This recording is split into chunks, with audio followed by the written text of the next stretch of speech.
How to connect Samsung Smart TV with laptop. Hi everyone, in this video you're going to learn how to connect your Samsung Smart TV to your laptop, both with and without a cable.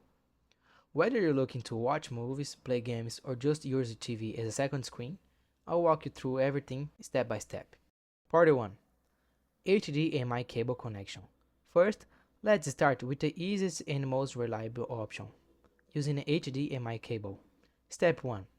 Plug one end of the HDMI cable into your laptop and the other end into your Samsung TV. Step 2. On your TV remote, press the source or input button and select the HDMI port you just used. Step 3. On your laptop, if you're using Windows, press Windows more P and choose whether to duplicate, extend, or use the second screen only. On a Mac, go to System Preferences, Displays, and configure your screen settings from there. And that's it. Your TV should now mirror or extend your laptop display. Part 2.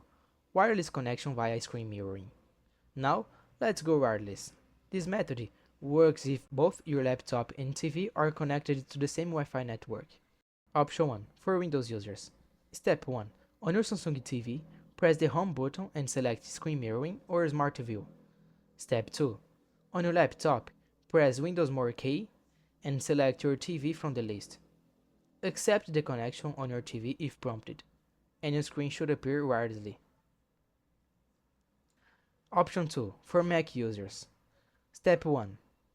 On your Samsung TV, make sure AirPlay is enabled in Settings, General, Apple AirPlay Settings. Step 2. On your Mac, go to Display Settings and select your Samsung TV under the AirPlay Display option. And that was the tutorial on how to connect your Samsung Smart TV with your laptop, using both HDMI and wireless options.